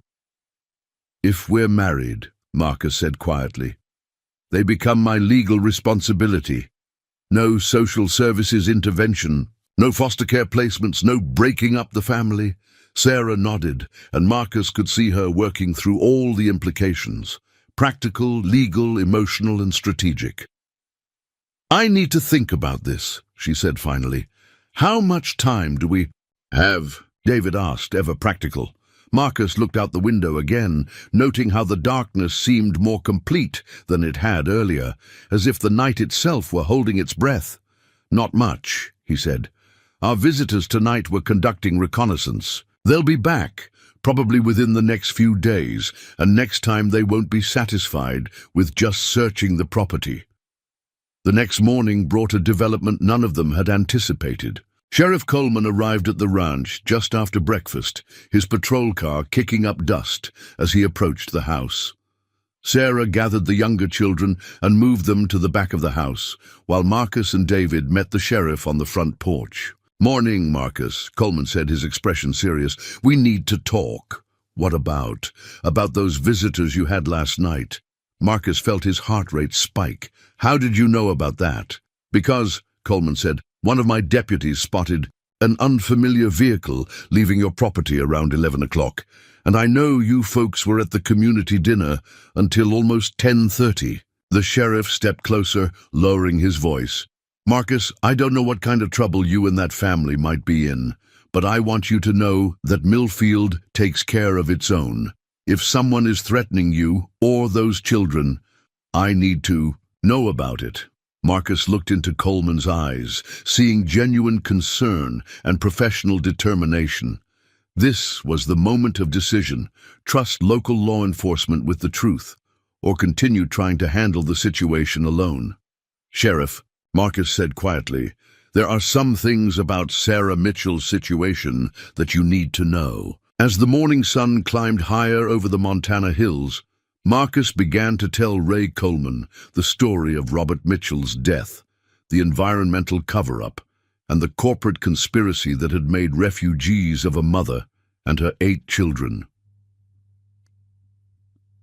By the time he finished, the sheriff's expression had hardened into something that Marcus recognized as righteous anger.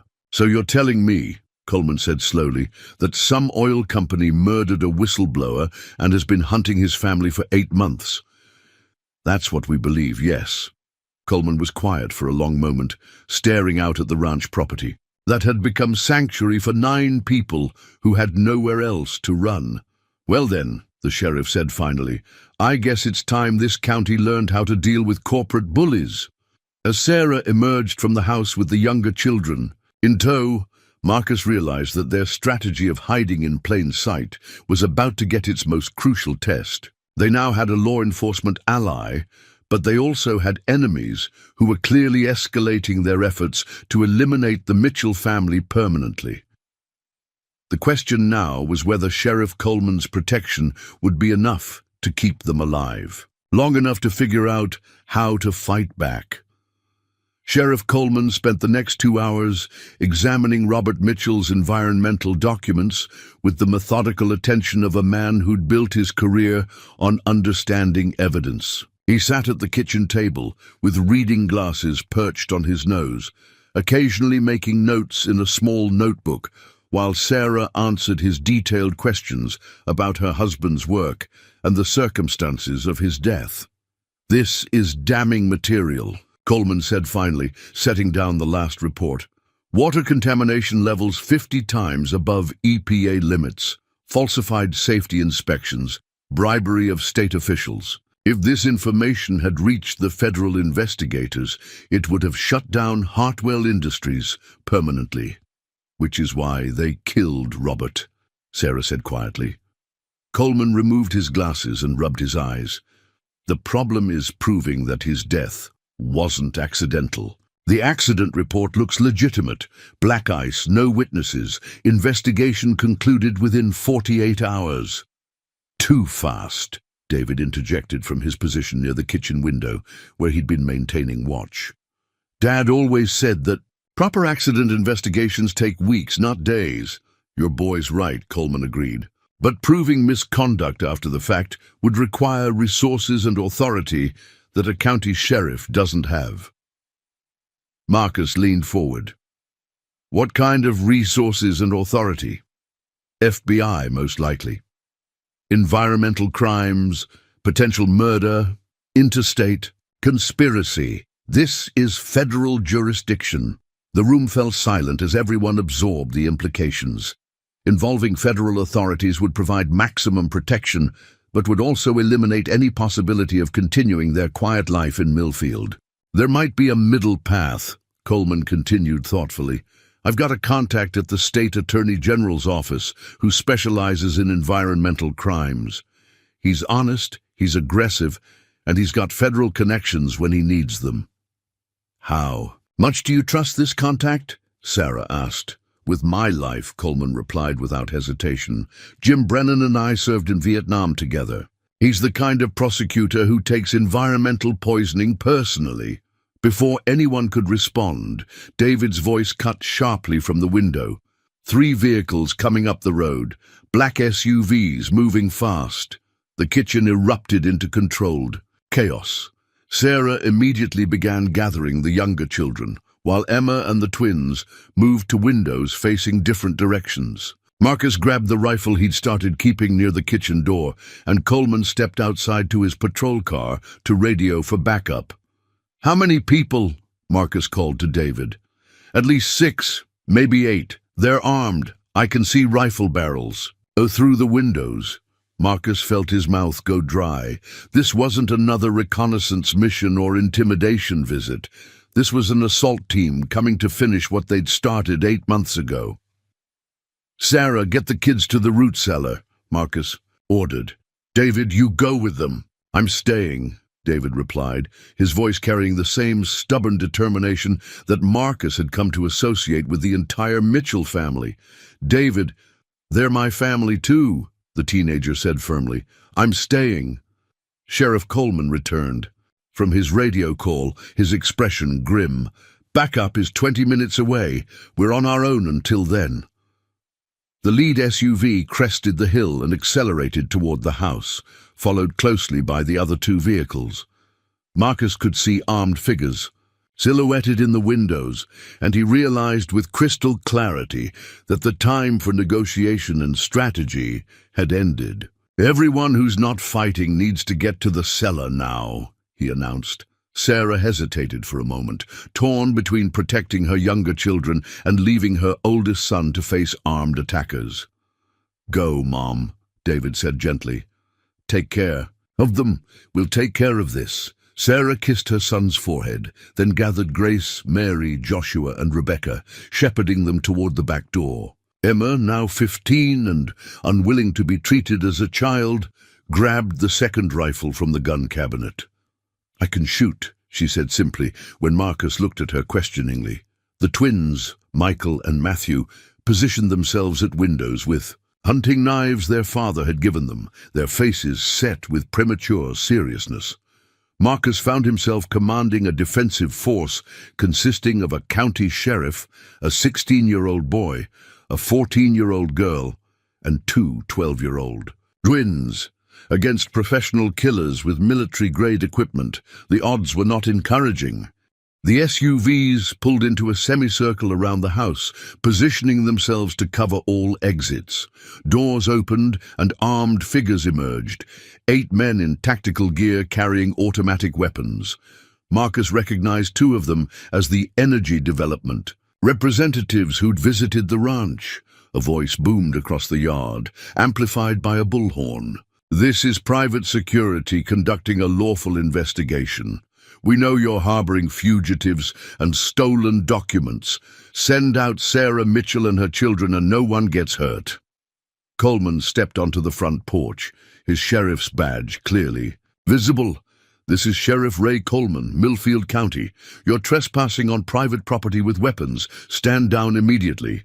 Harsh laughter echoed from the assembled men. Sheriff, You're out of your jurisdiction and over your head.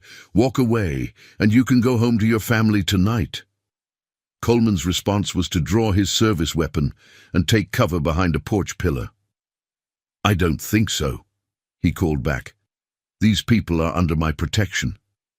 The standoff stretched for several tense minutes, both sides evaluating positions and calculating odds. Marcus used the time to check on his young defenders.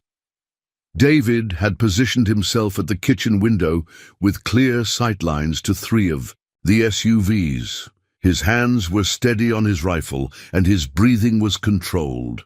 Emma crouched by the living room window, her weapon trained on the men near the front vehicles. The twins flanked the back door, ready to prevent anyone from approaching the root cellar where their mother and younger siblings were hidden. "Mr. Thompson," David said quietly, never taking his eyes off the targets outside. "Whatever happens, don't let them take my family."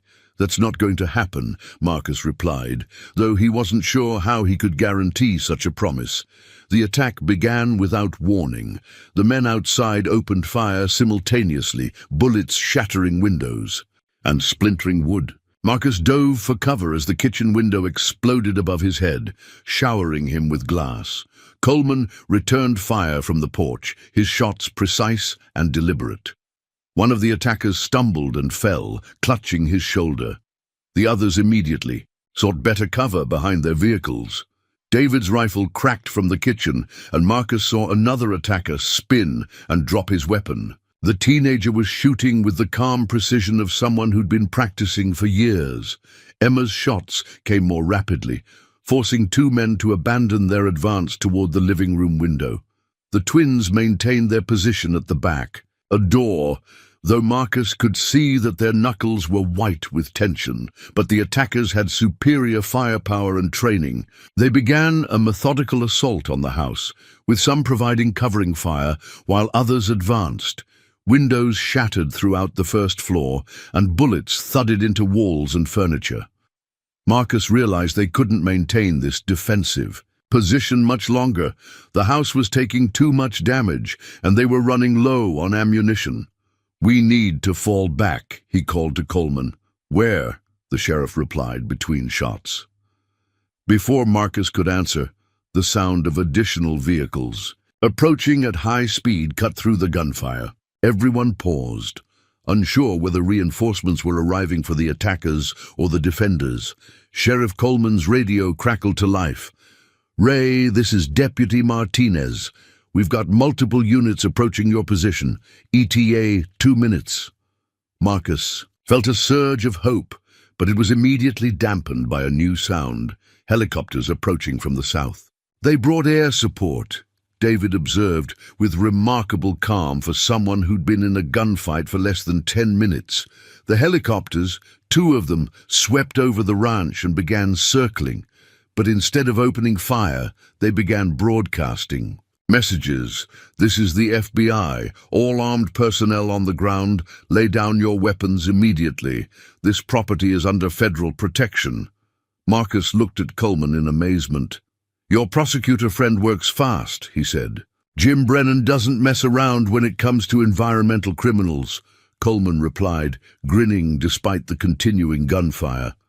The attackers outside were clearly as surprised as everyone else by the arrival of federal agents. Their disciplined assault dissolved into confused shouting and hasty retreats toward their vehicles. But their leader, the man Marcus now knew was definitely not an energy development representative, apparently decided that retreat wasn't an option. "If we can't take them alive, we eliminate the evidence," he shouted to his remaining men. Marcus saw him pulling what looked like an incendiary grenade from his tactical vest. "He's going to burn down the house," David called out. With Sarah and 4 children still in the root cellar behind the house, fire was a death sentence for half the family. Marcus made a decision that surprised him with its clarity. He stood up from behind his cover and walked toward the front door. "Marcus!" Coleman shouted. "What are you doing?" "Ending this," Marcus replied. He stepped onto the front porch, rifle lowered but ready, and called out to the man with the grenade. "You want Robert Mitchell's environmental documents?" I've got them. Right here. He held up the manila envelope that had started this entire nightmare 8 months ago. But here's the thing, Marcus continued, his voice carrying across the yard. These documents are already in the hands of federal prosecutors. Copies have been sent to the EPA, the State Attorney General, and 3 different newspapers. It was a bluff, but a convincing one. The man with the grenade hesitated, calculating whether eliminating the Mitchell family was still worth the risk if the information was already public. "You're lying," he called back. Marcus smiled grimly. "Am I? Because if I am, then you've just spent the last 8 months chasing a family that posed no actual threat to your employers." The sound of approaching sirens grew louder as local law enforcement and FBI vehicles converged on the ranch. The helicopters continued their circling pattern, and Marcus could see armed agents rappelling from one of them. The leader of the attackers looked around at his remaining men, at the approaching federal agents, and at Marcus standing calmly on the porch with the documents that could destroy his employers. He dropped the grenade and raised his hands. "This isn't over," he called out as FBI agents surrounded him. "Yeah, it is," Marcus replied. As federal agents secured the scene and arrested the surviving attackers, Marcus hurried to the root cellar to retrieve Sarah and the younger children. He found them huddled together in the underground space.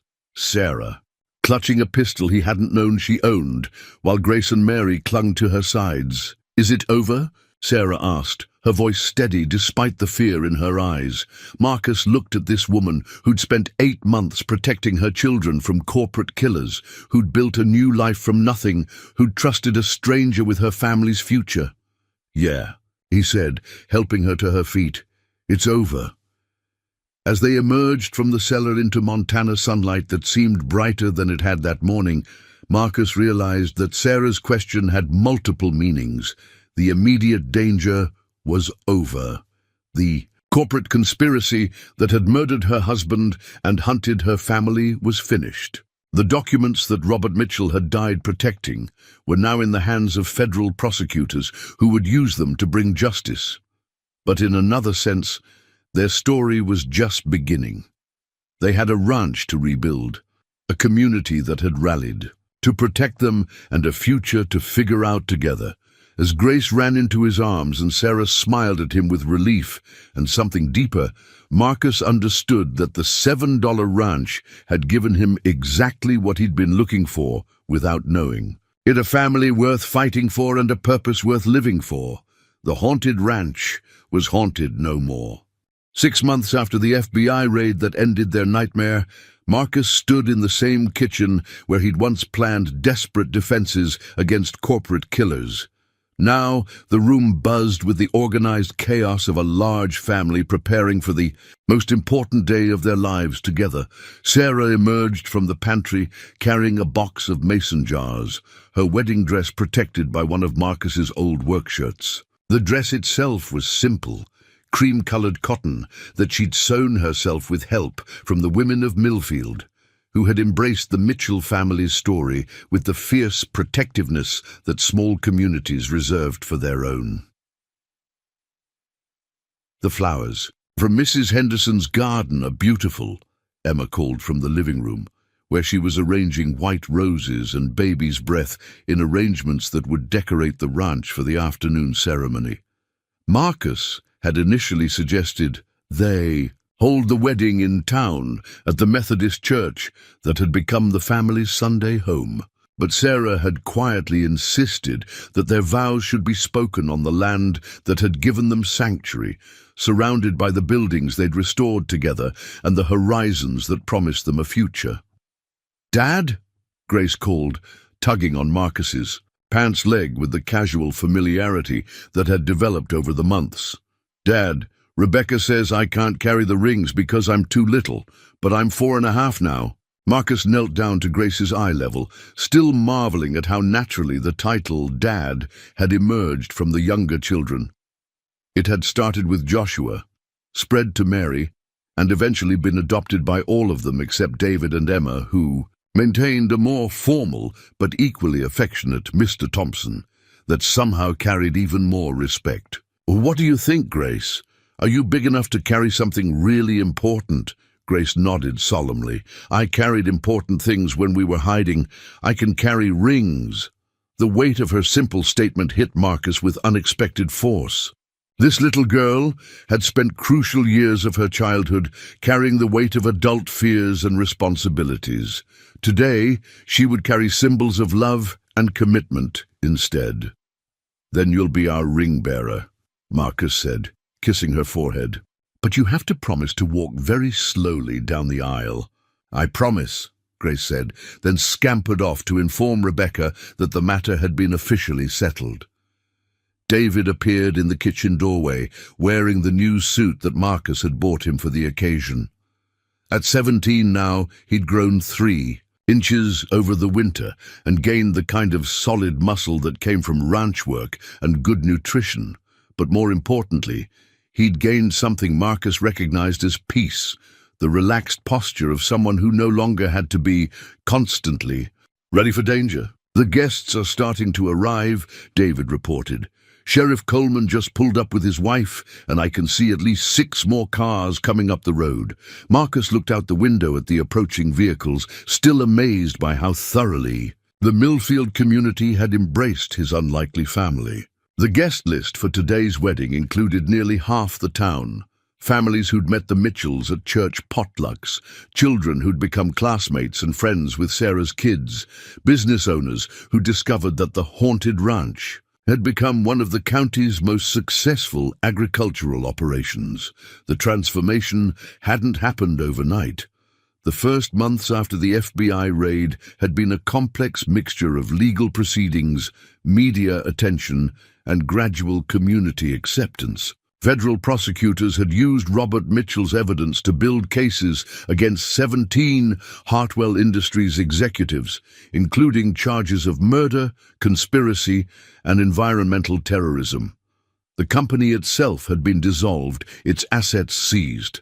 To pay for environmental cleanup and victim compensation, Sarah had received a settlement that ensured her children's educational futures and eliminated the financial desperation that had driven them into hiding. But more importantly, she'd received something that money couldn't buy: vindication for her husband's sacrifice and justice for his death. The media attention had been intense, but brief.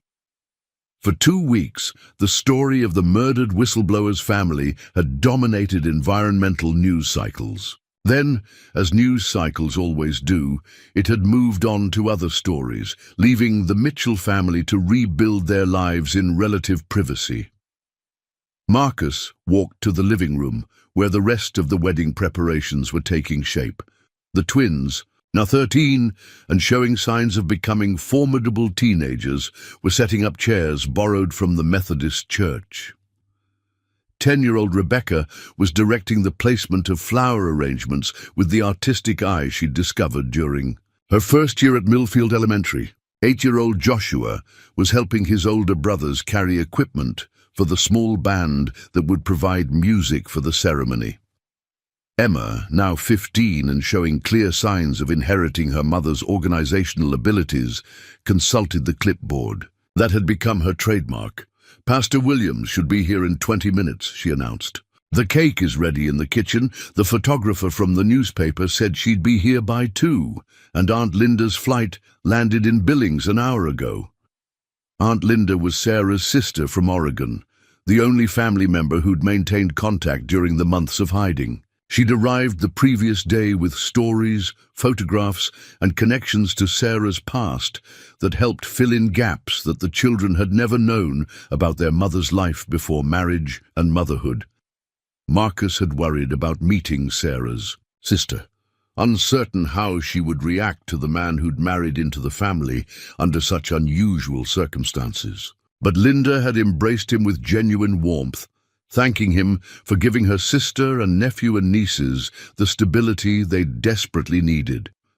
"You know," Linda had said quietly the night before, as they sat on the front porch, watching the children play in the yard, "Sarah was always the strongest person I knew, but she was never happier than she is now." Even after everything that happened, Marcus had asked. Especially after everything that happened, Linda replied. She learned what she was really made of, and so did her children. And they learned that there are still good people in the world who'll stand up for what's right. Now, as Marcus watched his soon-to-be family preparing for the ceremony that would make their bonds official, he reflected on how much had changed. Since that October day when he'd bought a haunted ranch for $7, the ranch itself had been transformed. The house had been fully renovated, with modern plumbing, updated electrical systems, and enough bedrooms to give each child their own space. The barn had been converted into a combination workshop and equipment storage facility. New outbuildings housed the cattle operation that had become the ranch's primary income source, but the real transformation had been in the people. Marcus had discovered that loneliness wasn't just about being alone. It was about lacking purpose and connection. Managing a household of 8 children and supporting Sarah's dreams had given him both in abundance. Sarah had bloomed in ways that went beyond simple security. Released from the constant fear and stress of hiding, she'd revealed talents for business management, community organizing, and education that had made her an invaluable partner in every sense. She'd also begun writing. First, a detailed account of their experiences that had been published by a major environmental magazine, and more recently, a children's book series about courage and family that had attracted interest from publishers. Children had thrived in ways that still amazed Marcus. David had been accepted to Montana State University with a scholarship that would allow him to study environmental engineering while continuing to help manage the ranch. Emma had discovered a passion for journalism and had become the star reporter for the Millfield High School newspaper. The twins had found their niche in 4-H programs, raising prize-winning cattle that had become the foundation of the ranch's breeding program. Rebecca had emerged as an artist whose paintings of ranch life were displayed in the Millfield Library and had won several regional competitions. Joshua had developed into a natural horseman whose skill had attracted attention from professional trainers. Mary had become the family's unofficial veterinarian, with an intuitive understanding of animal behavior that impressed even Dr. Patterson, the county's longtime large animal veterinarian. And Grace had simply become the heart of the family. The child whose laughter filled rooms, whose questions sparked conversations, and whose unconditional love had taught Marcus things about himself that he'd never suspected.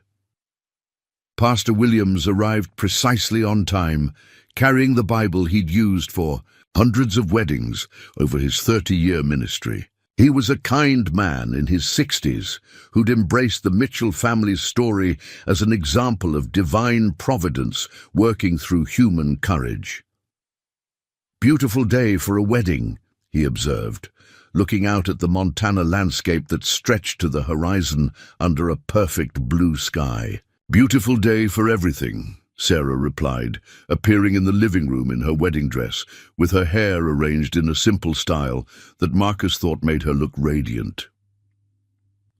The ceremony was scheduled for 3 o'clock when the afternoon. Light would be perfect for photographs and the mountain air would be cool enough for comfort.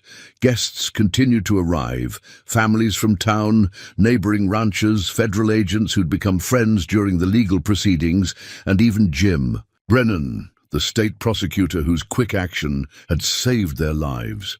Marcus found himself in the unusual position of having no family of his own to invite to his wedding.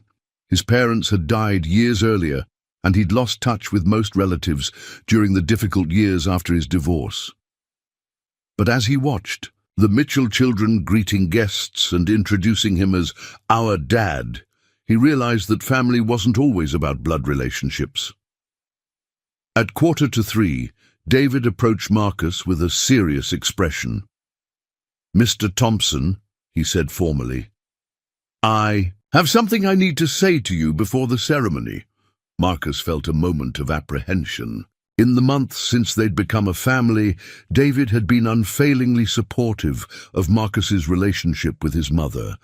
But Marcus knew that the teenager still carried the weight of feeling responsible for his siblings' welfare. "What's on your mind, David?" "I want to thank you," David said simply, "for giving us a home, for protecting us, for making my mom happy, and for being the kind of man my dad would have respected." The words hit Marcus with unexpected emotional force. He'd wondered many times whether Robert Mitchell would have approved of another man raising his children and marrying his wife. Hearing David's assessment meant more than any official blessing could have. "Your father raised an exceptional young man," Marcus replied. "I'm honored to be part of his family." At exactly 3 o'clock, the wedding ceremony began. The guests arranged themselves in chairs facing the front porch, with the Montana landscape providing a backdrop that no church could match. Pastor Williams took his position, and the small band began playing the processional music Sarah had chosen. Emma walked down the makeshift aisle first, carrying a bouquet of wildflowers and wearing a shy smile that transformed her into the beautiful young woman she was becoming.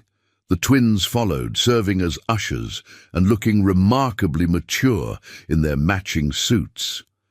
Rebecca came next, scattering rose petals with artistic precision. Joshua walked beside her, carrying the family Bible that had belonged to Sarah's grandmother. Then Grace appeared, walking with careful concentration as she carried the rings on a small pillow that Linda had embroidered with the date and the names of everyone in the family. Finally, Sarah began her walk down the aisle, with David proudly serving as the man to give her away. She had chosen not to wear a veil, saying that she'd spent enough of her life hiding behind barriers and disguises. As she approached the front porch where Marcus waited, he saw in her face the same strength that had enabled her to protect 8 children against impossible odds, the same determination that had built a new life from nothing, and the same love that had transformed a lonely rancher into the father of a remarkable family. "Dearly beloved," Pastor Williams began, "we are gathered here today to celebrate the marriage of Marcus Thompson and Sarah Mitchell, and the joining of their families into one united household." The ceremony was traditional in structure, but personal in content. They had written their own vows, promising not just to love and honor each other, but to protect and nurture the family they'd created together. When Marcus promised to love Sarah's children as his own, Grace called out, "He already does," which caused laughter that rippled through the assembled guests. When Sarah promised to build a future with Marcus that honored the past while embracing new possibilities, Linda wiped away tears that spoke of relief and joy. And when Pastor Williams pronounced them husband and wife, the cheer that arose from the children was so enthusiastic that it startled a flock of geese from the ranch pond. The reception that followed was a celebration that reflected the community the Mitchell family had found in Millfield. Sheriff Coleman made a toast that referenced the family's courage in the face of danger. Mrs. Henderson from the general store presented Sarah with a quilt made by the church ladies, featuring squares that depicted scenes from ranch life. Jim Brennan, the prosecutor, spoke about the importance of ordinary people who were willing to stand up for what was right, even when the cost was enormous. But it was David who made the toast that brought tears to every adult eye in the gathering. 6 months ago, he said, standing with remarkable poise for someone who'd just turned 17. My family was hiding in a barn, afraid of every car that came down the road, wondering if we'd ever have a normal life again. He looked around, at the faces gathered on the ranch that had become home. Today, my mom married a man who gave us more than just shelter and safety. He gave us a future. And all of you gave us something we didn't even know we'd lost. A community that cares about its own. David raised his glass of lemonade. The ranch remained alcohol-free in deference to the younger children. Here's to new beginnings, chosen family, and $7 investments that turn into priceless treasures. As the sun set over the Montana mountains, painting the sky in shades of gold and purple that seemed created specifically for this moment, Marcus stood with his arm around his new wife, watching their children play with the neighbor kids in the yard of the ranch that had given them all a second chance. "Any regrets?"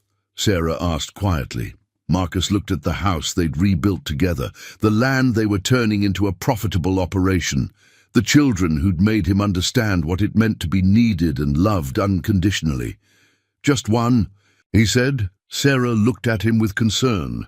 "I wish I'd bid $8, Marcus said with a grin, "just to make sure nobody else could outbid me." Sarah laughed, the sound carrying across the ranch yard where their children were building the memories that would define their futures. In the distance, the lights of Millfield twinkled like earthbound stars, a reminder of the community that had embraced them and the normal life they'd thought was impossible. The haunted ranch was haunted no more. Instead, it was home to a family bound not by blood alone, but by the stronger ties of choice, courage, and love.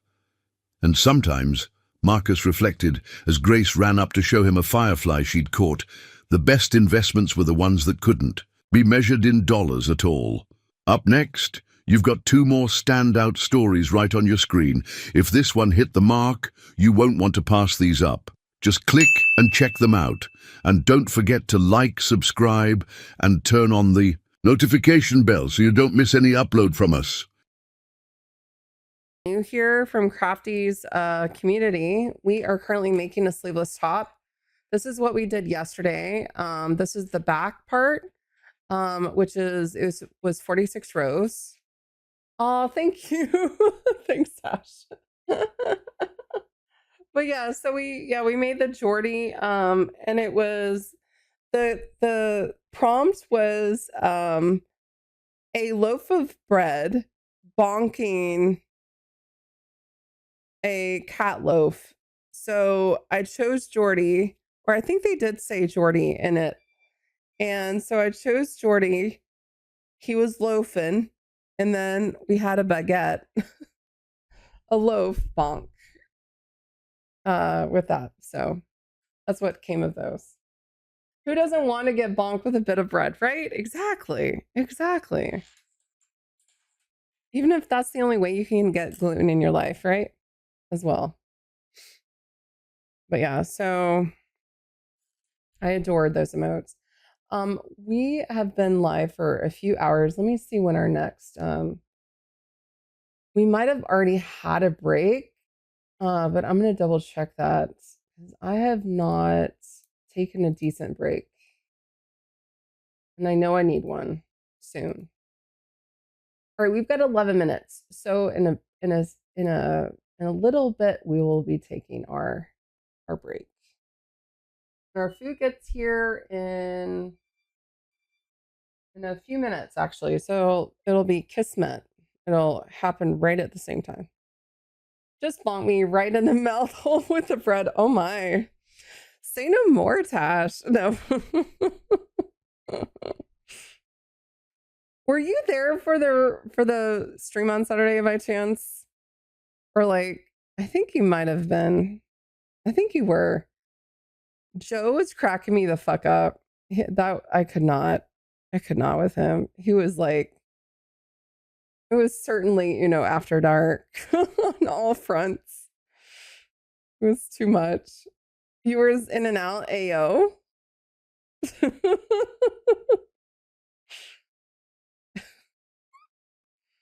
Don't mind me, y'all. I'm just a little. Oh, Joe, or After Dark Joe mood. Yeah, it was. It was fucking hilarious. Also, maybe After Dark is also a hoot. If anyone knows, maybe is fucking phenomenal. I love her. Oh wait, we need to do it this way actually. So we're increasing a row we're increasing 2 stitches per row. And so we're doing they call it make it right or make it left, which essentially